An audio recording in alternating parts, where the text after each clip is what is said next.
أعوذ بالله من الشيطان الرجيم بسم الله الرحمن الرحيم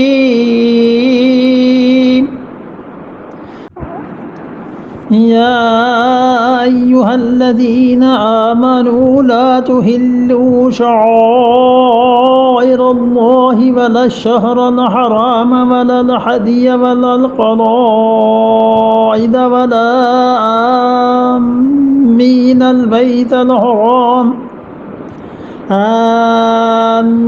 البيت الحرام يبتغون فضلا من ربهم ورضوانا وإذا حللتم فاصطادوا ولا يجرمنكم شنآن قوم أن صدوكم عن المسجد الحرام أن تعتدوا وتعاونوا على البر والتقوى ولا تعاونوا على الإثم والعدوان واتقوا الله ان اللہ شدید العقاب۔ یا ایھا الذین آمنوا، اے ایمان والو، لا تحلوا شعائر اللہ، حلال نہ سمجھو کس چیز کو؟ شعائر اللہ، اللہ کے نام کی چیزوں کو حلال نہ سمجھنا کبھی۔ شعائر کا مطلب یہ ہے، ساری بحث کا خلاصہ یہ کہ وہ چیزیں جنہیں دیکھ کر اللہ یاد آتا ہے ان کو کبھی حلال نہ سمجھنا۔ حلال کا کیا مطلب؟ جائز نہ سمجھنا، کہ تمہارے لیے وہ جائز ہیں کہ تم ان کی توہین کرو۔ یہ ٹھیک ہے کہ تم شرک کی توہین کرو، یہ ٹھیک ہے کہ تم بتوں کے متعلق یہ کہو کہ ان میں نفع اور نقصان نہیں ہے، یہ ٹھیک ہے کہ تم اللہ کے علاوہ کفر کے جو شاعر ہیں ان کو ختم کرو یا ان کے لیے تم بات کرو، لیکن جو چیزیں دیکھ کر اللہ یاد آتا ہے ان چیزوں کو کبھی جائز نہ سمجھنا، ان کی توہین جائز نہیں ہے، ان کے ساتھ عزت سے پیش آنا۔ مثلا آذان شاعر میں سے ہے نا، پتہ چلتا ہے مسلمان ہیں۔ کچھ لوگ جا رہے ہیں اور انہوں نے گاڑی روکی اور کسی نے آذان دینا شروع کی تو پتہ چلا یہ مسلمان ہے، نماز پڑھنا چاہتے ہیں۔ شاعر میں سے، اگرچہ اب تو جب آپ کے ہاں سے ہمارے ہاں آتے ہیں نا لوگ، تو اگر کوئی پہچانتا نہ ہو کہ واجپئی کون ہے اور مشرف کون ہے تو شاعر میں تو دونوں ہی ایک ہی معلوم ہوتے ہیں۔ ہاں اب تو مسلمانوں میں ایسا ہی ہو گیا۔ آپ لبنان کے کسی عیسائی کو دیکھ لیں اور لبنان کے کسی مسلمان کو بھی دیکھ لیں کہ ظاہر نہ پتا چلے کہ ان کا عقیدہ کیا ہے، تو شکل، صورت، لباس، رنگ ڈھنگ، چال، حتیٰ کہ باتوں میں بھی، کھانے پینے میں وہ ایک ہی جیسے لگیں گے۔ بڑی دیر سے پتا چلتا ہے کہ اچھا یہ مسلمان ہے، ماشاءاللہ۔ جو چیزیں دیکھ کر اللہ کی یاد آئے انہیں حلال نہ سمجھنا، ان کی توہین نہ کرنا۔ مسجد اللہ کے شاعر میں سے ہے نا، فرمایا قطعاً اس مسجد کو نہ چھیڑنا، یہ اللہ کا گھر ہے۔ اللہ کے وہ بندے جنہیں دیکھ کر اللہ یاد آتا ہے ان کی توہین نہیں کرنی۔ حضور اقدس صلی اللہ علیہ وسلم، ان کے صحابہ رضی اللہ عنہم، ایسے ایسے لوگ تھے جنہیں دیکھ کے لوگ مسلمان ہو جاتے تھے۔ یہ لوگ ہیں جن کی توہین جائز نہیں ہے، اللہ یاد آتا ہے ان لوگوں کو دیکھ کے، یہ خدا کے شاعر میں سے۔ اور اس کی صورت ایک آگے بیان فرما دی ہے، وہ آتی ہے۔ حضرت علی رضی اللہ عنہ کے متعلق تابعین کہتے تھے کہ امیر المومنین رضی اللہ عنہ کو دیکھنا عبادت ہے، اور پھر کہتے تھے اس کی وجہ یہ کہ امیر المومنین کو دیکھ کر اللہ یاد آتا ہے۔ کئی لوگ ایسے ہوتے ہیں، ایسے انوار، ایسی پرکشش شخصیت ہوتی ہے کہ دیکھ کے احساس ہوتا ہے کہ اللہ والے ایسے ہی ہوتے ہیں جیسے یہ انسان ہے۔ ان کے متعلق کہا ہے کہ لا تحلوا شعائر اللہ، ان چیزوں کی توہین نہیں کرنی۔ اور ان کی توہین یہ ہے کہ انسان ان کے لیے برے کلمات کہے، یہ توہین نہیں ہے کہ آدمی کہے کہ ان میں نفع نقصان کی قدرت نہیں۔ یہ بات تو عقیدے کی ہے بھائی، یہ تو کوئی ایسی بات نہیں ہے، یہ بات تو اپنی جگہ پہ درست بھی ہے، اور اگر لوگ اس کا اقرار کرتے ہیں تو ان کی تردید بھی ضروری ہے۔ ایک آدمی کہتا ہے کہ ہمارے حضرت سب چیزیں جانتے ہیں اور نفع نقصان سب کچھ کرا سکتے ہیں، تو ہم کہتے ہیں حضرت کی شخصیت، ان کی عزت ادب اپنے مقام پہ، مگر یہ جو تم جملہ کہتے ہو حضرت میں ایسی کوئی بات نہیں، یہ تو اللہ کی صفات ہے۔ تو تعلیم وہ الگ چیز ہے عقیدے کی، اور تعظیم ان لوگوں کی وہ اپنی جگہ پر الگ ہے، لیکن کوئی مکس اپ کرے گا دونوں چیزوں کو اور عبادت تک بات کو لے جائے گا تو پھر اس کی بات کی تردید ضروری ہے، وہ چاہے اسے توہین سمجھے مگر حقیقت میں کوئی توہین نہیں۔ ایک آدمی کا خیال یہ ہے کہ حضور اقدس صلی اللہ علیہ وسلم کو نفع اور نقصان جب چاہیں جس کو چاہیں پہنچا سکتے ہیں، حضرت حسین حضرت علی رضی اللہ عنہم جس کو چاہیں نفع اور نقصان دے دیں،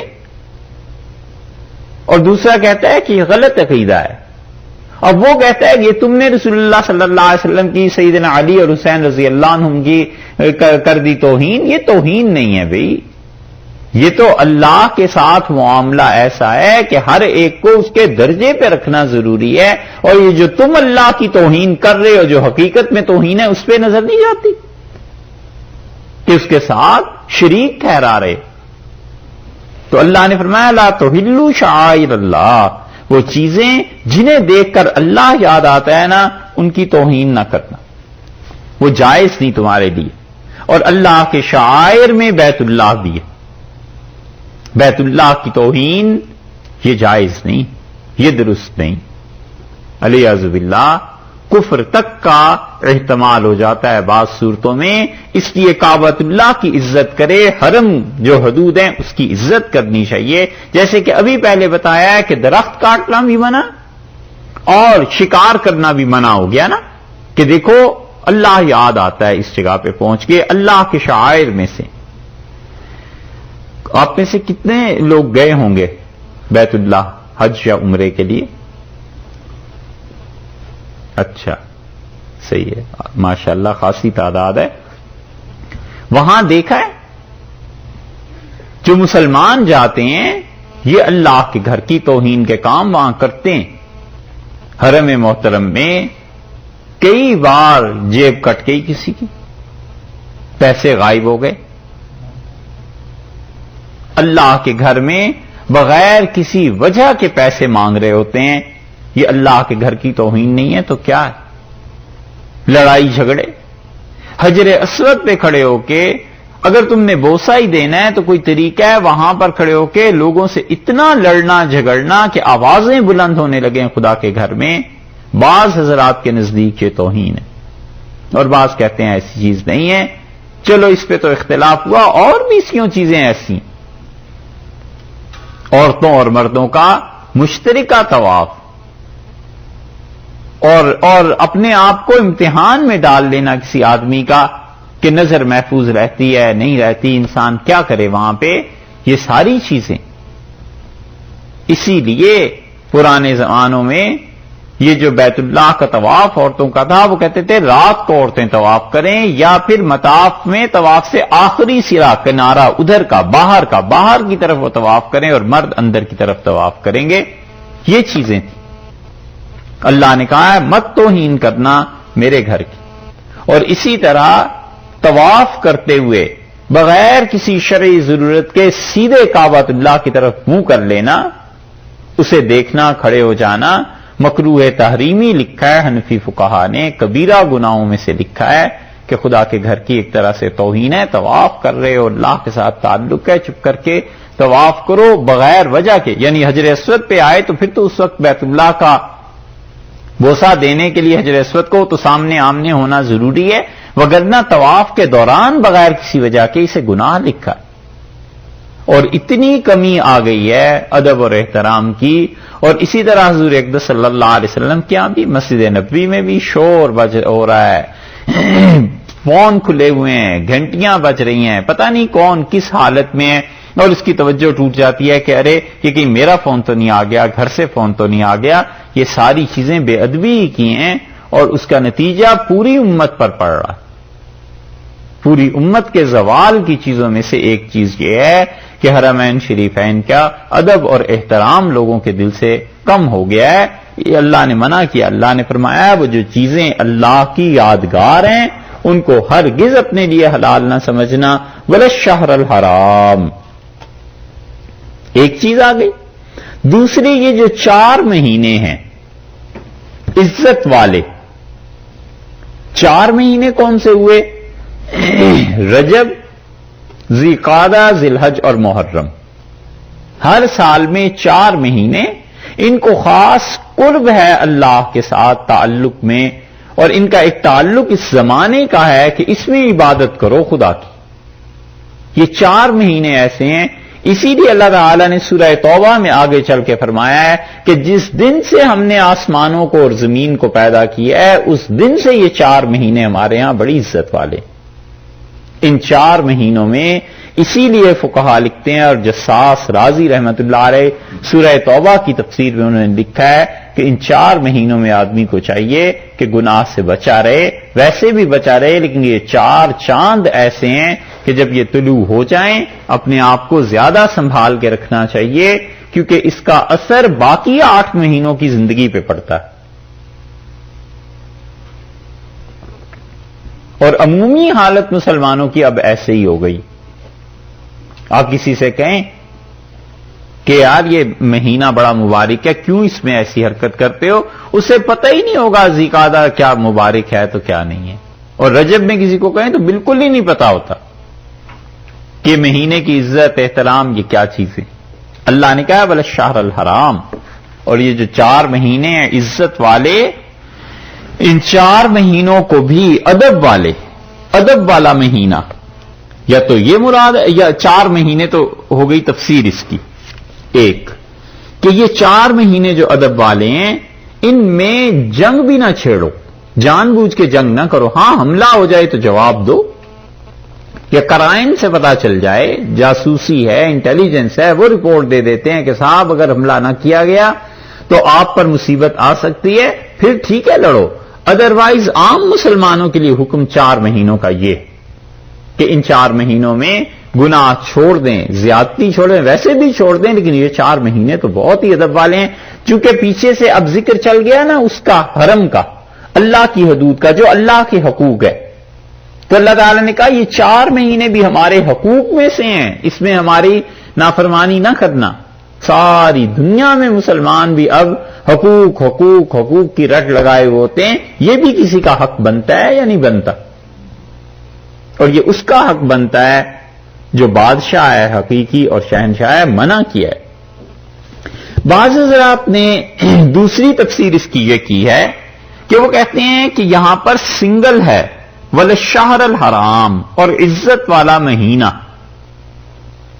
تو اگر ایک مہینہ مراد لے لیا جائے تو پھر ذی الحج، یہ مہینہ جس میں اب ہم پڑھ رہے ہیں، اس کے متعلق اللہ نے فرمایا کہ دیکھو اس میں گناہ نہ کرنا، کیونکہ ایک مخلوق اللہ کی عبادت میں مصروف ہے، اور ہر لمحہ ہر آن ہزاروں لاکھوں آدمی جا رہے ہیں، اور ہر ایک کہتا ہے لبیک اللہم لبیک. وہ خدا کی رحمت ہے جو ان کی طرف متوجہ ہے.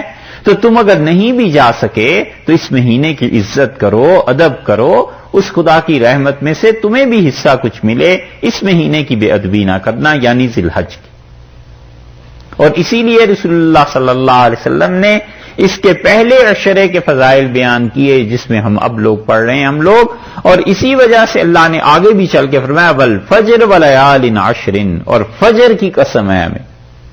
اس کی ایک تفسیر یہ کی گئی ہے کہ مزدلفہ میں جو فجر ہوتی ہے، جس دن لوگ عرفات سے واپس آتے ہیں، رات گزارتے ہیں مزدلفہ میں، اور اس کے اگلے دن جو فجر ہوتی ہے، جس دن وہ جا رہے ہوتے ہیں رمی کرنے کے لیے، کنکر مارنے کے لیے، وہ فجر. اور ولیال عشر، اور یہ جو 10 راتیں اس وقت تک گزر چکی ہوتی ہیں، 9 راتیں اور اگلی پھر آ جاتی ہے، یہ 10 راتیں، ان 10 راتوں کی ہمیں قسم ہے، یہ بڑی عزت والے خدا کے بڑے قرب کے مہینے، قرب کے اوقات ہیں. اللہ کی خاص رحمتیں اس مہینے میں نازل ہوتی، اس لیے فرمایا وَلَلشَّهْرَ الْحَرَامِ. اور یہ جو ادب والا مہینہ ہے نا، ایک یہ ذی الحج کا ادب والا مہینہ، اس میں ہماری نافرمانی نہ کرنا. لا تحلو کا اثر اب سب چیزوں پر آئے گا. لا تحلوا شعائر اللہ ولا تحلوا الشہر الحرام ولا تحلوا الہدی. سمجھ؟ جیسے کوئی کہتا ہے نہ کھانا نہ پینا نہ سونا، تو وہ اصل میں تو نفی سب چیزوں کی ہو جاتی ہے نا. اسی طرح فرمایا دو چیزیں ہو گئیں، ولا الحدی. اور اسی طرح دیکھو جو نیاز کے جانور ہیں اور جو مکہ مکرمہ کو جانے ہیں، یہ ہدی کا لفظ جو ہے وہ ہدیہ کی جمع ہے. اور ہدیہ کس کو کہتے ہیں؟ تحفہ، گفٹ. تم جو ہدیے پیش کر رہے ہو اللہ کے حضور میں جا کر بیت اللہ میں ساتھ لے جا رہے ہو، ان قربانیوں کی بھی توہین نہیں کرنا، ان کو نہ چھیڑنا. یہ ایسے جانور ہیں کہ تم ان کی توہین کر ہی نہیں سکتے، اللہ نے منع کر دیا. ایسی چیزوں میں نہ پڑنا. یا تو یہ مراد ہے حدیث سے کہ وہ جانور جو اس مقصد کے لیے لے جائے جاتے ہیں تاکہ وہاں جا کر انہیں قربان کیا جائے، اور ہدیے کی جمع. اور رسول اللہ صلی اللہ علیہ وسلم بھی لے گئے تھے. اب تو ہوتا نہیں اس لیے کہ ٹرانسپورٹیشن ممکن نہیں نا، لیکن پرانے زمانے میں لوگ اپنے ساتھ لے کر چلتے تھے ان جانوروں کو اور وہاں جا کر ذبح کرتے تھے اللہ کے لیے. اس لیے منع فرما دیا کہ دیکھو ان جانوروں کی بھی توہین نہیں کرنا. ایک بات تو یہ سیدھی ہو گئی. اور دوسری بات مفسرین کہتے ہیں کہ وہ جانور جنہیں تم نے خرید لیا ہے مسلمانوں اپنے گھروں میں اور ہدیہ دینا چاہتے ہو، تحفہ پیش کرنا چاہتے ہو اللہ کی خدمت میں، ان جانوروں کو بھی ایذا نہیں دینا. ان جانوروں کی بھی عزت ہے، احترام ہے. اس سے معلوم ہوتا ہے کہ بکرے دمبے خرید لیے اور بچوں کے حوالے کر دیے اور ایسے گھسیٹ گھسیٹ کے گھروں میں لا رہے ہوتے ہیں، پیچھے سے کوئی مار رہا ہوتا ہے. یہ سب چیزیں درست نہیں ہیں. اللہ نے فرمایا ہے وہ جو ہدیے تم پیش کر رہے ہو نا، ان کی عزت، ان کا ادب ہے، احترام ہے. ان چیزوں کو خیال میں رکھنا. اس موقع پہ ایک بات اور بھی عرض کریں.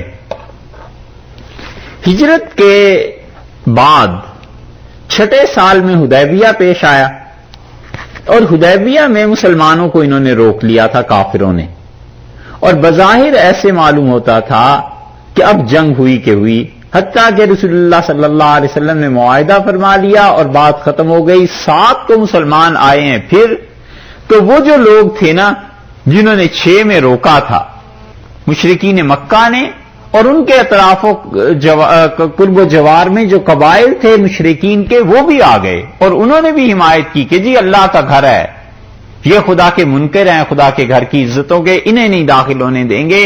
ان میں سے ایک ایک آدمی صحابہ رضی اللہ عنہ کی اطلاع اور علم میں تھا. وہ جانتے تھے کہ کس کس نے خدا کے گھر سے ہمیں روکا ہے اور کیسی معاہدے پر ہمیں مجبور کیا ہے. ان اللہ کے بندوں کے جی میں یہ آئی کہ جس دن ہمیں ہاتھ لگے نا تم، تو اس دن تمہاری خبر لیں گے اور ہم بھی انہیں روک دیں گے اور خدا کے گھر میں یہ نہیں آئیں گے. 7 ہجری میں آئے مسلمان. 3 دن ٹھہرنا تھا اور رسول اللہ صلی اللہ علیہ وسلم کی درخواست کے باوجود کہ اس میں کچھ اضافہ کر لیں اور ہمیں 2 دن اور ٹھہرنے دیں یا کچھ دیر ٹھہرنے دیں، اہل مکہ نہیں مانے. اور 7 ہجری میں رسول اللہ صلی اللہ علیہ وسلم نے ذی قعدہ میں عمرہ قضا کیا. اور حدیبیہ اور اس سال کی ان چیزوں نے نفرت کا ایک طرح کا بیج بو دیا تھا، اور وہ جو پہلے سے بھی ایک دوسرے سے تعلق کم تھا وہ اور کم ہو گیا. اور واقعہ یہ بھی پیش آیا کہ مفسرین نے اس مقام پہ لکھا ہے کہ مشرکین مکہ میں سے حتیم ابن ہند تھا. حتیم نے کیا کیا، اپنا مال تجارت لے کے مدینہ منورہ آیا اور مال فروخت کرنے کے بعد اپنا سامان اور اپنے آدمی مدینہ منورہ سے باہر چھوڑ کر رسول اللہ صلی اللہ علیہ وسلم کی خدمت میں حاضر ہوا اسلام قبول کرنے. پیسے بھی کما لیے، نفع بھی ہو گیا، باہر سامان بھی رکھایا، آدمی بھی اپنے بھجوا دیے. اب اسلام کی یاد آئی تو رسول اللہ صلی اللہ علیہ وسلم کو اللہ تعالی کی طرف سے معلوم ہو گیا تھا، تو آپ نے فرمایا کہ تمہارے پاس ایک آدمی ابھی آئے گا اور وہ شیطان کی زبان سے بولے گا. چنانچہ جب حتیم آیا ہے تو اس نے بڑی تعریف کی حضرت صلی اللہ علیہ وسلم کی اور مسلمانوں کی اور ان چیزوں کی، اور آپ نے فرمایا کہ یہ آنے والا جو ہے کفر کے ساتھ آئے گا اور دھوکے کے ساتھ واپس جائے گا، دغا بازی، اور بظاہر مسلمان ہو گیا. اور پھر رسول اللہ صلی اللہ علیہ وسلم بتا دیا تھا، مدینہ منورہ سے باہر پہنچا تو اس نے وہاں کچھ جانور چر رہے تھے جو اہل مدینہ ہی کے تھے، ان جانوروں کو بھی ہنکایا اور اپنے ساتھ لے کے چلا گیا. یہ اس نے حرکت کی، اور صحابہ رضی اللہ عنہ جب تک اس کے پیچھے پہنچے ہیں پکڑنے کے لیے، یہ جا چکا تھا بہت آگے. ہجرت کے 7ویں سال میں جب آئے ہیں نا رسول اللہ صلی اللہ علیہ وسلم ذی-قعدہ میں، تو صحابہ کرام رضی اللہ عنہ جا رہے تھے اسی قافلے میں، اور یہ کئی 1400 تو خیر پہلے تھے، 7 ہجری میں تو زیادہ ہو گئے تھے، خیر کئی 100 پر یہ حضرات مشتمل تھے. اور انہوں نے تلبیہ سنا کہ کوئی آدمی بہت زور زور سے لبیک اللہم لبیک کہہ رہا ہے، تو دیکھا تو یہی حتیم ابن ہند تھا، اور جو جانور مدینہ منورہ سے لے گیا تھا ہنکا کے، وہ قربانی کے لیے اللہ کے حضور میں پیش کرنے کے لیے وہ جانور ساتھ لے کے جا رہا ہے. تو جس کا جو جانور تھا انہوں نے تو پہچان لیا کہ یہ ہماری مال ہے، ہماری چیزیں. صحابہ رضی اللہ عنہ کا خیال یہ ہوا کہ اس کو ایک تو سزا یہ دینی چاہیے کہ یہ اس نے منافقت کی ہے، اور دوسرے ہمارے جانور لے گیا ہے، اس کو بھی مار دیں، جانور اس سے چھین لیں. دوسری چیز یہ ہو گئی. اور تیسری چیز یہ ہو گئی کہ رسول اللہ صلی اللہ علیہ وسلم نے فتح مکہ کے موقع پہ سب کو آزاد کر دیا. سارا شہر حضور اقدس صلی اللہ علیہ وسلم کا غلام تھا. اور آپ جب باہر آئے ہیں بیت اللہ سے تو آپ نے کہا تمہارا کیا خیال ہے، میں تمہیں کیا کروں گا. اور اس وقت پورے اہل مکہ کو حضور اقدس صلی اللہ علیہ وسلم غلام اور باندیاں بنا کے ان کی عورتوں کو بیچ دیتے، کوئی ان کو نہیں روک سکتا تھا. ایسی فتح اللہ نے انہیں نصیب فرمائی تھی، پورا شہر ان کے ہاتھ پہ فتح ہو چکا تھا. تو اب اہل مکہ کو ہوش تھوڑی سی آ گئی تھی، کہنے لگے آپ کے والد بھی بڑے اچھے تھے، آپ بھی بڑے اچھے ہیں، وہ بھی کریم تھے، آپ بھی کریم ہیں. تو رسول اللہ صلی اللہ علیہ وسلم نے سب کو آزاد کر دیا اور سب لوگ اپنا کام کرتے رہے، یہاں تک کہ 9 ہجری میں جو حج ہوا ہے اس میں یہ مشرکین مکہ بھی تھے جو برہنہ طواف کر رہے تھے، اور صحابہ رضی اللہ عنہ بھی تھے. 9 ہجری کا حج جو تھا یہ مشترک تھا. اور صحابہ رضی اللہ عنہ کا اس کا خیال تھا کہ کسی طرح یہ جو چیزیں انہوں نے کی ہیں ان لوگوں سے اس کا انتقام لینا چاہیے.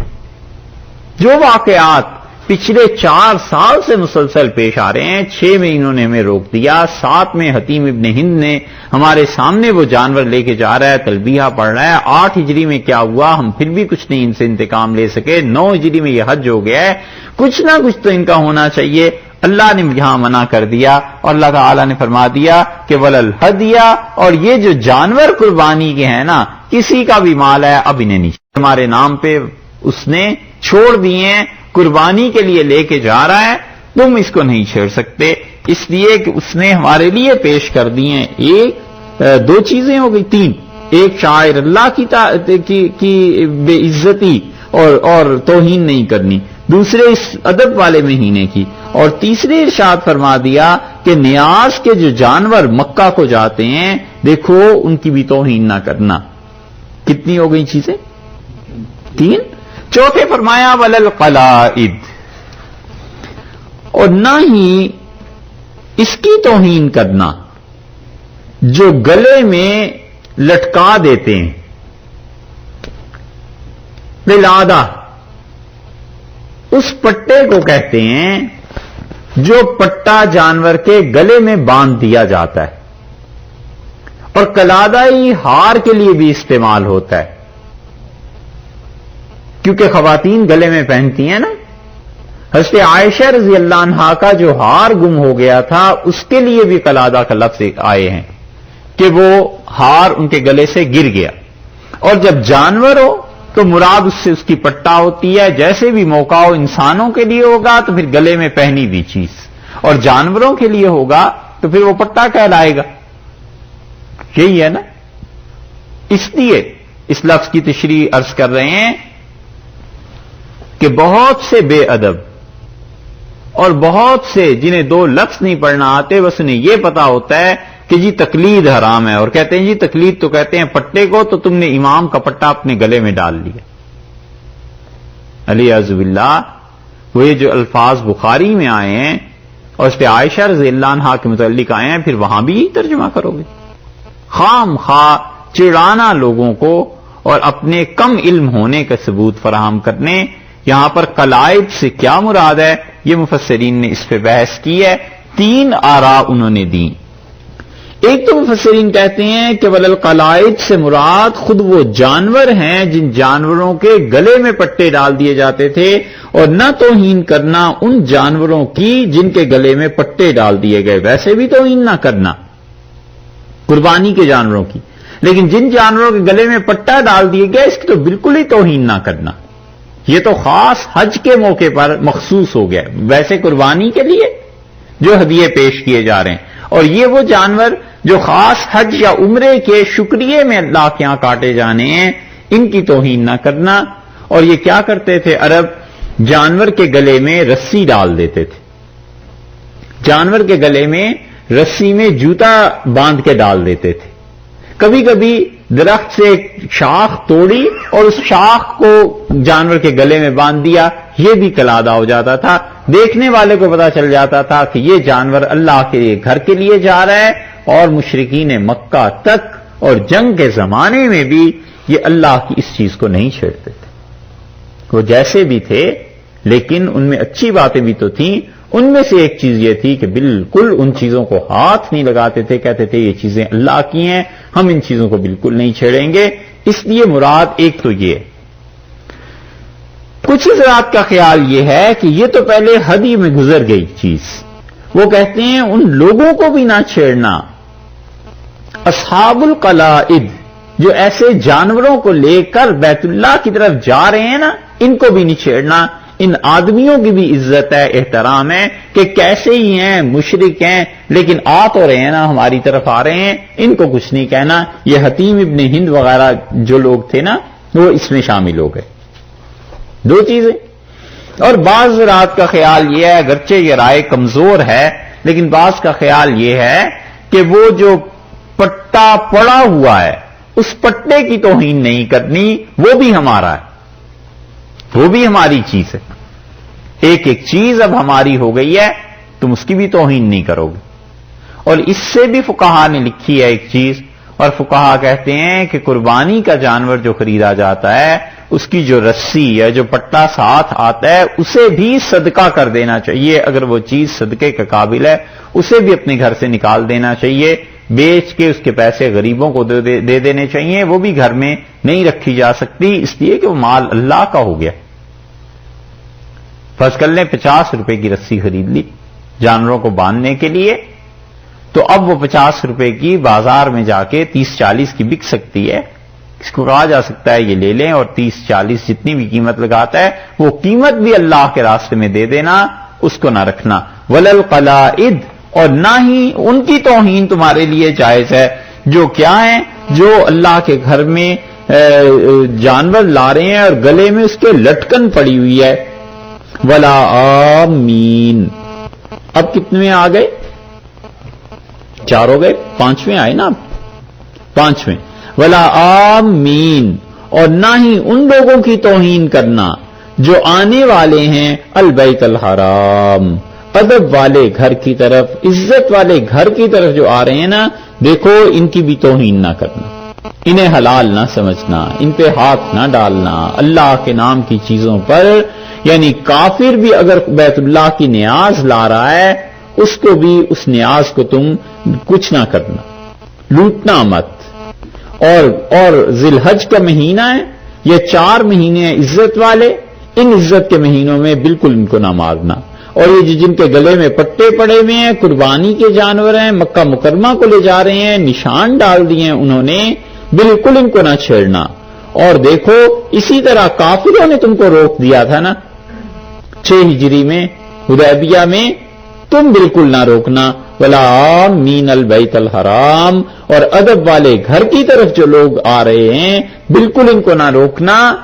آگے سے منع کرنا کہ آئندہ سال سے نہ آئیں، اس کے احکامات آ گئے ہیں اس میں سورہ توبہ میں، مگر ابھی فی الحال بالکل نہ انہیں روکنا، ان کافروں کو بھی آنے دو، ہمارے گھر ہی تو آ رہے ہیں۔ کیا ٹھکانہ ہے رحمت کا کہ فرمایا چاہے غلطی ہو گئی ہے ان سے، شرک کرتے ہیں، لیکن ہمارے گھر آ رہے ہیں، بالکل تم اس چیز کو نہ کرنا، انہیں روکنا نہیں۔ تو معلوم ہوا کہ کافر لوگ جن کاموں میں اللہ کی تعظیم کرتے ہیں، اس کام میں مومن انسان کو چاہیے کہ اس کام میں کوئی توہین آمیز حرکت نہ کرے۔ ہندو بھی بعض اوقات اللہ کے لیے کوئی کام کرتا ہے، فرض کر لو یہاں کوئی عیسائی ہے، یہودی ہے، اللہ کے لیے کام کرتا ہے، مسجد کے لیے پیسے دے دیتا ہے، اللہ کے لیے کام کرتا ہے، آپ اسے بتاتے ہیں کہ ہم خدا کے لیے یہ کر رہے ہیں، وہ کہتا ہے میں بھی اس میں حصہ لینا چاہتا ہوں، تو اگر یہ شبہ نہ ہو کہ کوئی سیاسی حرکت یا کل کو کوئی پریشر رکھے گا، ان لوگوں کی عزت کرو، ان کے احترام کرو، ان کی اس نیاز کو جو اللہ کے لیے خالصتاً دیتے ہیں اس کو قبول کر۔ یہ ہے اعتدال جو شریعت نے سکھایا ہے، اس لیے فرمایا کہ ولا آمین البیت الحرام، اور جنہوں نے قصد کیا ہے خدا کے گھر میں آنے کا، ان کے بھی عزت اور احترام کرتے رہنا، چاہے وہ کافر ہیں، مشرک ہیں، لیکن آ تو اس سال رہے ہیں نا اللہ کے گھر کو، اس لیے ان کی عزتیں برقرار رہیں گی۔ حتیم ابن ہند اور وہ جو منافق اور وہ جو جنہوں نے صحابہ رضی اللہ عنہ کو روکا تھا، ان کے ذہن میں یہ آیا کہ ہم لڑیں، اپنا انتقام لیں، اور ہمیں جو روکا تھا ہم بھی اس سال روک دیں کہ اب تو 8 میں بیت اللہ فتح ہو گیا، 9 ہجری میں ان سب کو روک دیں، کوئی نہیں آ سکتا بیت اللہ میں۔ اللہ نے کہا نہ، بالکل ایسے نہیں کرنا ہے، ولا آمین البیت الحرام، اور بیت الحرام کے لیے جو آ رہے ہیں، جو قصد کر رہے ہیں، ان کو بھی نہ روکنا۔ یبتغون فضلا من ربہم، یہ چاہتے ہیں فضل اپنے رب سے، اپنے پروردگار سے۔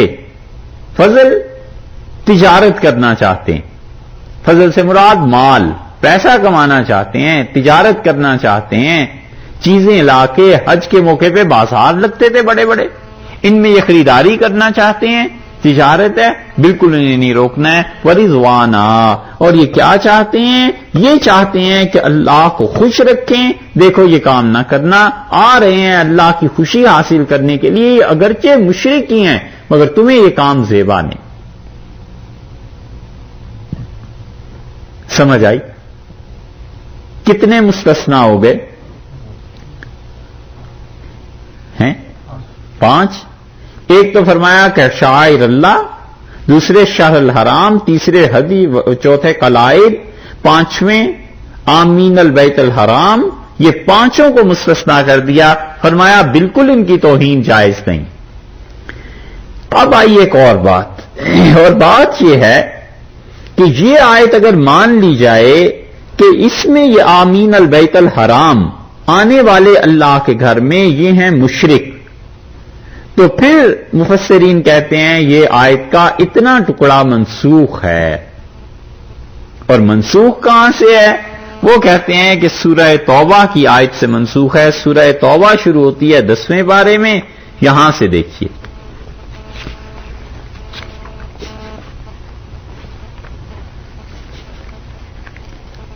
وقت کتنا ہو رہا ہے اور آیات کتنی ہو رہی ہیں۔ سورہ توبہ 10ویں پارے میں بالکل شروع سے ہی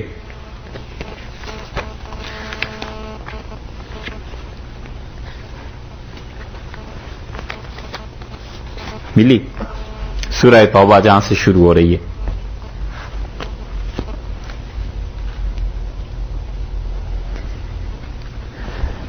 اس کی آپ آیت کریمہ دیکھیے 5ویں۔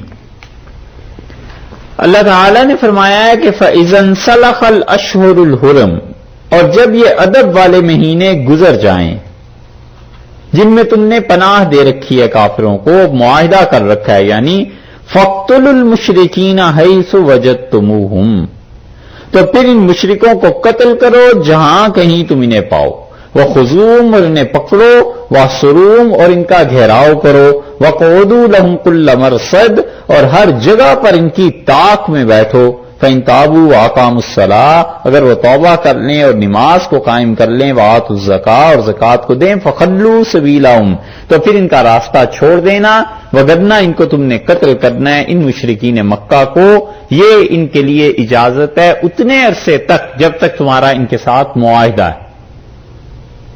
تو وہ کہتے ہیں کہ اللہ تعالی نے بتا دیا کہ مشرکین جو ہے انہیں قتل کرنا ہے، جب خدا نے کہہ دیا تو یہاں پر یہ جو تھا کہ جو خدا کے گھر کے لیے مشرکین آ رہے ہیں انہیں امن دو، انہیں اطمینان سے آنے دو، انہیں قتل نہ کرو، تو یہ حصہ اس حصے سے منسوخ ہو گیا،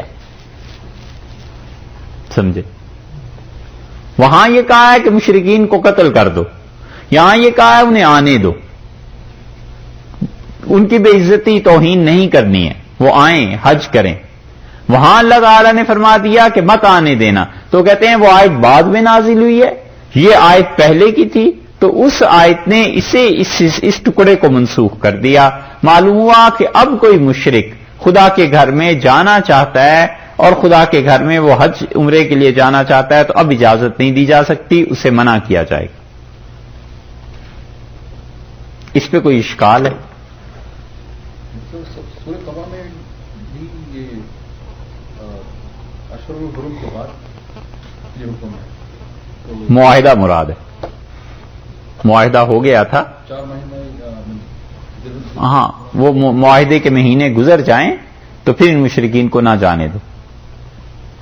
وہ کہتے ہیں کہ یہ آیت اس آیت کے اس ٹکڑے سے یہ آیت منسوخ ہوتی، سمجھ آئی یا نہیں؟ مشکل ہے۔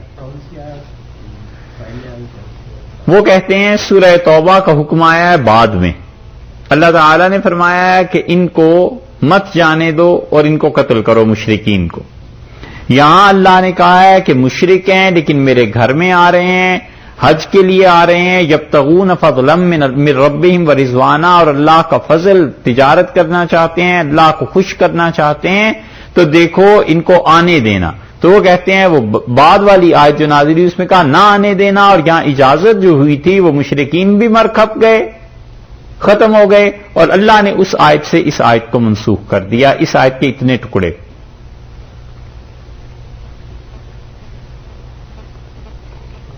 اس پہ کیا اشکال ہے؟ مکے میں حج جب جاتے ہیں حج تو کافی سارے نیم کے جھاڑ ہیں، اس میں سے جھاڑ وہ توڑ کے مسواک نہیں کرا سکتے؟ یہ بات بعد میں کریں گے، پہلے یہ بتاؤ اس آیت کے منسوخ ہونے میں کیا اشکال ہے؟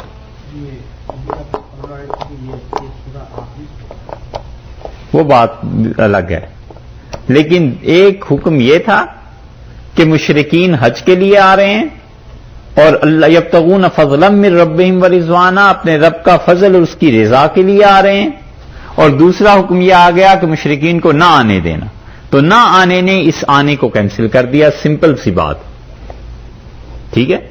یہ مفسرین نے بس لکھا ہے، جو ساری بحث کا خلاصہ یہ تو ہوئی وہ بات جس کی وجہ سے اس آیت کو منسوخ مانا گیا ہے۔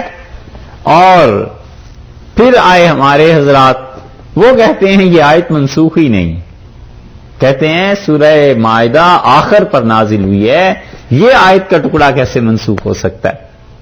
تو پھر اس کا مطلب کیا ہوا اور اس کا مطلب کیا ہوا؟ وہ کہتے ہیں یہاں پہ مشرکین مراد ہی نہیں ہے، اساتذہ ہمارے یہ کہتے تھے کہ یہاں پہ مشرکین مراد نہیں، اور شاہ ولی اللہ صاحب رحمۃ اللہ نے بھی لکھا ہے، وہ کہتے ہیں وہ نو مسلم جو اب مسلمان ہوئے ہیں اور حدیبیہ کے اس جرم میں شریک تھے، انہوں نے کسی وقت تمہیں روک دیا تھا، انہوں نے منع کر دیا تھا، لیکن فتح مکہ کے موقع پہ تو اسلام قبول کر لیا ہے، اب جب وہ آنا چاہتے ہیں تو اب انہیں نہ روکنا، اپنا ذاتی انتقام، اور وہ جو تم 4-5 سال سے مسلسل ان کی حرکتوں کو دیکھ رہے ہو، 6 ہجری میں، پھر 7 ہجری میں، پھر 8 ہجری میں، پھر 9 میں ان مشرکوں نے حج کیا ہے، لیکن اب مسلمان ہو ہی گئے ہیں آخر پہ پہنچ کے، تو دیکھو وَلَعَامِينَ الْبَيْتَ الْحَرَامِ، یہ لوگ جو آ رہے ہیں نا اب بیت الحرام میں، ادب والے گھر میں، اب ان لوگوں کو روکنا نہیں ہے. یبتغون فضلا من ربہم ورضوانا، یہ بھی اب اپنے رب کے فضل اور اس کی رضا چاہتے ہیں، جیسے تم 6 ہجری میں حدیبیہ میں چاہتے تھے.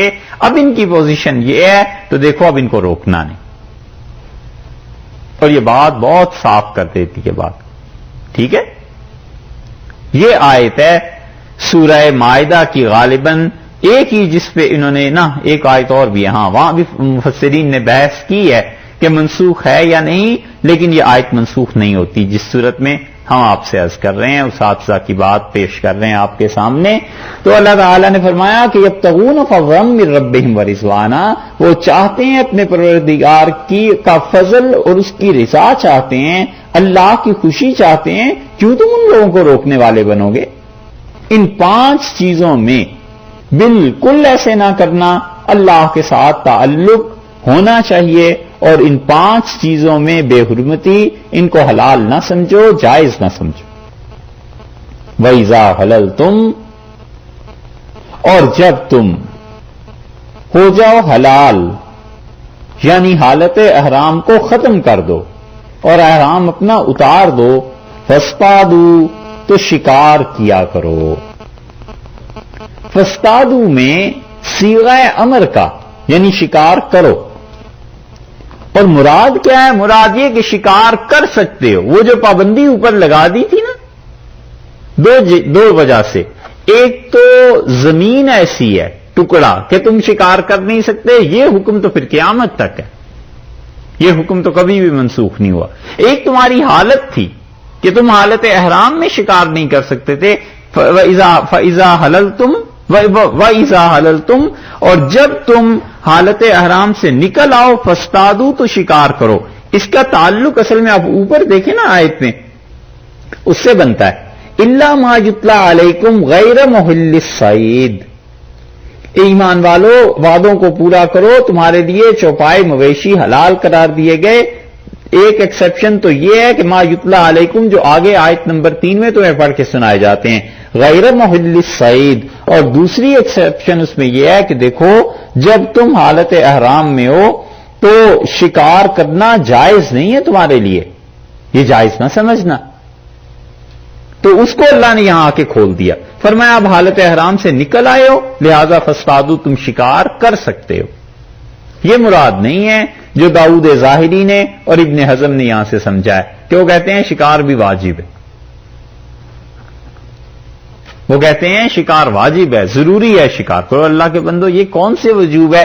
صرف امر مباح کے لیے آیا ہے کہ ایسے کر لو. اور اس سے بڑی اچھی ایک شریعت کی اصل ثابت ہوتی ہے، شریعت کا مسئلہ، کہ جو لوگ مباح کام کو حرام کے برابر سمجھتے ہیں نا، ان کے سامنے کبھی کبھی مشائخ کو چاہیے، اساتذہ کو چاہیے کہ وہ مباح کام کر لیں تاکہ اس کا عقیدہ ٹوٹے. وہ جس مباح کو حرام سمجھے ہوئے ہے، حرام نہیں. مثلا سبیل ہوتی ہے نا، راستے میں پانی کے لیے جو مراکز ہوتے ہیں کہ اب پانی پی سکتے ہیں، سبیل کا پانی کھڑے ہو کے پینا مباح ہے، جائز ہے، کوئی حرج نہیں. اب ایک آدمی پر اتنا غلبہ ہے ایسی چیزوں کا کہ وہ کہتا ہے ہر صورت میں پانی حرام ہی ہے،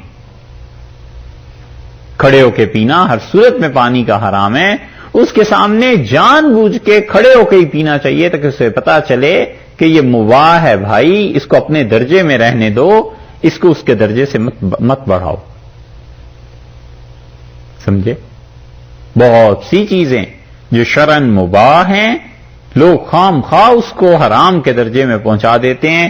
اس سے پتا چلا کہ وہ شکار کا کرنا جو مباح تھا، اللہ نے کہا اس کو کرو تاکہ تمہارے لیے یہ سہولت، لوگ اگر دیکھیں گے شکار کرتے ہوئے تو انہیں خیال ہوگا کہ اچھا اب حالت احرام سے چونکہ نکل آئے ہیں لہذا یہ ان کے لیے جائز ہو گیا ہے.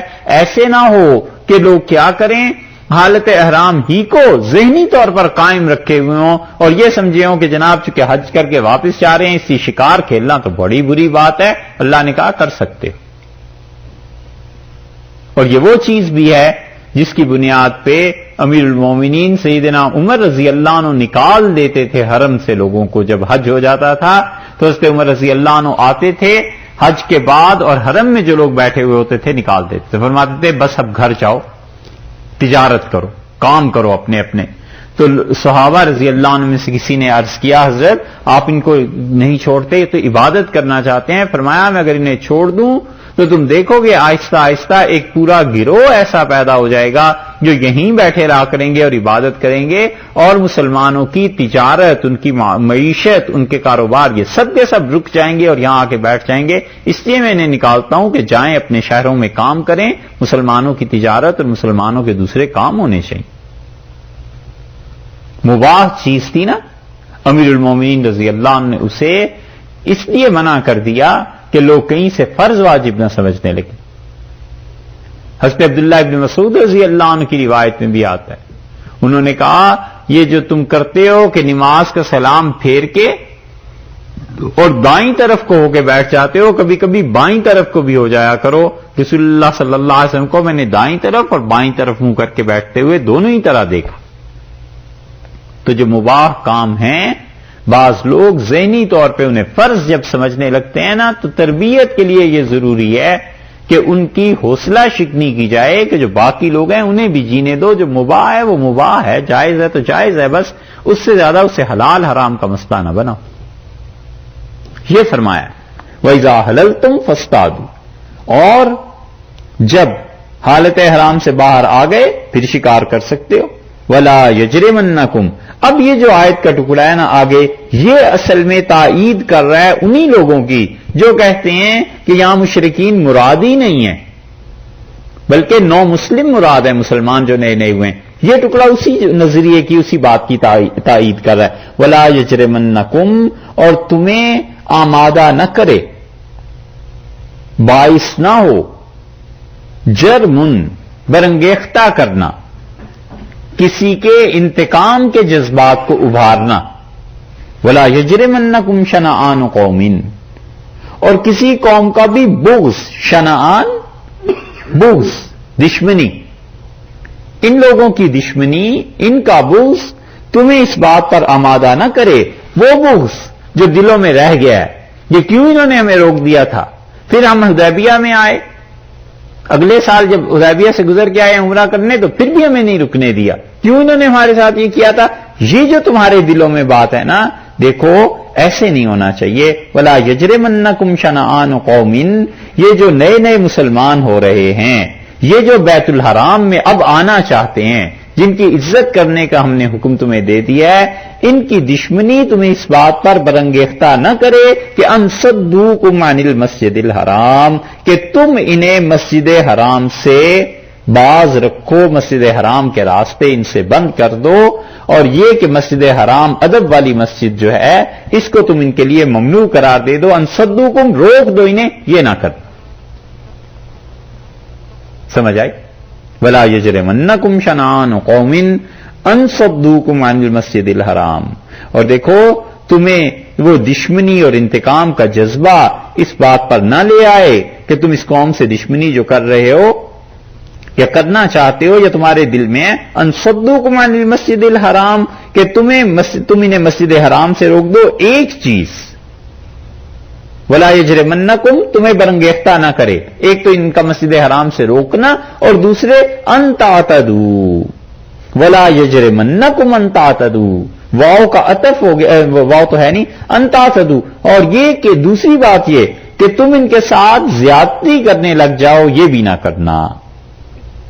دیکھا, دونوں چیزوں سے منع کر دیا ہے. ولا یجرمنکم شنآن قوم ان صدوکم عن المسجد الحرام وان تعتدوا, یہ ان کا دونوں جگہ لفظ آ گیا نا کہ. ہم اردو میں بات کرتے ہیں نا, میں کہہ رہا تھا کہ آپ کھانا کھا لیتے اور سو جاتے, تو جملہ یوں بنا کہ میں کہہ رہا تھا کہ آپ کھانا کھا لیتے, کہ آپ سو جاتے. تو یہ کہ کا لفظ جو ہے اس نے دونوں مقامات پہ اس فعل جو بھی کرنا ہے اس کا جواز بتایا کہ اس وجہ سے، وجہ اس کی یہ ہے۔ اللہ تعالیٰ نے فرمایا کہ دیکھو مت تمہیں برانگیختہ کرے کسی قوم کی دشمنی، کس بات پر؟ دو باتوں پر، ان صدوکم عن المسجد الحرام، ایک تو یہ کہ تم انہیں بیت اللہ سے روک دو، یہ نہ کرنا، وان تعتدوا، اور دوسری یہ کہ کہیں یہ نہ کر لینا کہ ان پر زیادتی کرنے لگ جاؤ۔ اگر انہوں نے روکا تھا، کافر تھے، مشرک تھے، معاملہ گزر گیا، اب نئے نئے مسلمان ہو گئے ہیں، تو ان کی باتوں کو بھلا دو اور معاف کرو، ان باتوں کو چھوڑو، اور اب انہیں میرے گھر میں آنے دینا، اور اس کے ساتھ ساتھ ولا آمین البیت الحرام، اس ادب والے گھر میں جو آنا چاہتے ہیں، یبتغون فضلا من ربہم ورضوانا، وہ اپنے رب کی رضا اور اپنے رب کی رضا اور اس کا فضل تلاش کرنے کے لیے آ رہے ہیں، اب انہیں کچھ نہ کہیں۔ حل ہوئی آئے؟ یہ ہیں مشکلات ایسی۔ وتعاونوا علی البر، اور تعاون کرتے رہنا علی البر، کن کاموں میں؟ ایک دوسرے سے نیک کام پر، والتقوی، اور پرہیزگاری پر۔ دو کاموں میں تعاون کرنا ہے، ایک بر میں، نیکی میں۔ نیکی کا کام یہ ہے کہ مثبت چیزیں، پازیٹو چیزیں، ایک دوسرے کے ساتھ تعاون، ایک دوسرے کے ساتھ تعلق، ایک دوسرے کی عزت، ادب، احترام، یہ جتنی چیزیں ہیں ایک دوسرے کے ساتھ یہ کرتے رہنا۔ ان کاموں میں جو کام بھی خیرات کے، فعل خیرات ہیں، وہ تقوی، اور دوسری چیز تقوی ہے، اور تقوی نیگیٹو سائڈ کی بات ہے، یعنی وہ چیزیں جو گناہ کی ہیں ان کو روکنے میں تعاون کرتے رہنا، ایک دوسرے سے غلط کاموں کے روکنے میں، پہلے کہا اچھے کاموں کے کرنے میں کرتے رہنا، اور دوسرے فرما دیا کہ جو کام بھی گناہ کے ہیں ان کو مسلمان آپس میں باہمی طور پر روکنا چاہتے ہیں، اس کام میں بھی ایک دوسرے سے تعاون درکار ہے، یہ کرتے رہنا۔ آئی سمجھ؟ ولا تعاونوا، اور تعاون مت کرنا علی الاثم والعدوان، اور تعاون جو ہے وہ اسم پر، گناہ پر، والعدوان، اور زیادتی پر یہ نہ کرنا۔ کوئی گناہ کا کام کرنا چاہتا ہے تم بھی اس کے ساتھ شریک ہو جاؤ، یہ نہ کرنا۔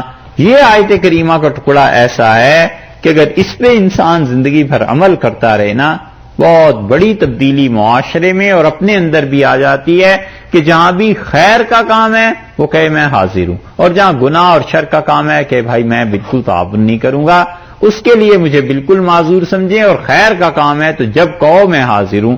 اللہ نے فرمایا بر اور تقوی کے جو نیکی کے کام ہیں ان میں تعاون کرو، اور جو گناہ کے اور زیادتی کے کام ہیں ان پر ایک دوسرے کے ساتھ مت تعاون کرو۔ واتقوا اللہ، ڈرو اللہ سے۔ یہ ہے ساری کی ساری چیزیں جتنی بھی ہیں، اصل معاملہ یہ ہے کہ واتقوا اللہ، ڈرو اللہ سے۔ اللہ کا جو تقوی ہے یہ سب سے عمدہ چیز ہے ان تمام کاموں میں۔ ان اللہ شدید العقاب، اور اللہ تعالی کی پکڑ، اس کی گرفت بڑی سخت ہے۔ کہیں حلال سمجھنے لگے ان چیزوں کو جو ہم نے منع کیا ہے، کہ جن چیزوں کو دیکھ کے اللہ یاد آتا ہے ان کی توہین نہ کرنا۔ اب آپ پھر اس آیت کو اگر شروع سے دیکھیں گے نا تو شدید العقاب، اللہ کی گرفت بڑی سخت ہے۔ کن چیزوں پر گرفت ہوتی ہے؟ اس پر کہ وہ جو چیزیں دیکھ کے اللہ یاد آتا ہے ان کی توہین کرتے ہو، خدا کی گرفت بڑی سخت ہے۔ والشہر الحرام، اس عزت والے مہینے کی بے حرمتی کرتے ہو، اللہ کی گرفت بڑی سخت ہے۔ وللہدی وللقلائد، اور وہ جو نیاز کے جانور پیش کیے جاتے ہیں مکہ مکرمہ میں لے جائے جاتے ہیں ان کی توہین کرتے ہو، خدا کی گرفت بڑی سخت۔ حضور اقدس صلی اللہ علیہ وسلم تشریف لائے مدینہ منورہ سے، اور جب حاضر ہوئے ہیں گھر میں اللہ کے تو یہاں تک پہنچتے ہوئے 63 اونٹ لائے تھے رسول اللہ صلی اللہ علیہ وسلم قربانی کے لیے، اور عمر مبارک بھی 63 تھی، 63۔ اور حضرت معاذ رضی اللہ عنہ نے غالباً یمن سے بھجوائے تھے 37 اونٹ، 37، تو یہ 100 پورے ہو گئے تھے، اور رسول اللہ صلی اللہ علیہ وسلم نے 100 اونٹوں کی قربانی دی تھی۔ اسی لیے حج تمتع جو ہے اس کے احکامات میں تمتع کی ایک قسم یہ ہے کہ کوئی آدمی جانور اپنے ساتھ لے کر جائے تو پھر اس کا حج کیسا ہوگا وہ فقہا نے دی ہیں تفصیلات اس کی، اور خاص طور پہ ان فقہا نے جو رسول اللہ صلی اللہ علیہ وسلم کے اس حج کو حج تمتع مانتے ہیں، شافعی امام شافعی رحمۃ اللہ علیہ کے مسلک کے مطابق، ہمارے نزدیک تو رسول اللہ صلی اللہ علیہ وسلم کا حج قران کا تھا۔ تو تمتع کی دو قسمیں ہیں، ایک جب جانور ساتھ لے کے جائیں، وہ اب رہا نہیں، جانور کوئی نہیں ساتھ لے کے جاتا، اور دوسری قسم وہ ہے جس میں عام طور پہ اب مسلمان بھی جاتے ہیں۔ یہ دو چیزیں تو اللہ تعالیٰ نے فرمایا وہ جو جانور لائے جاتے ہیں نا یہاں پر، ان جانوروں کی عزت احترام یہ سب چیزیں ہونی چاہیے۔ اور دیکھو وگرنہ اللہ کی گرفت بڑی سخت ہے، یہ اللہ کی گرفت ان سارے کاموں پر آ جائے گی اگر تم نے خدا کے ان کاموں میں اور خدا کی ان چیزوں میں کسی چیز کی توہین کر دی۔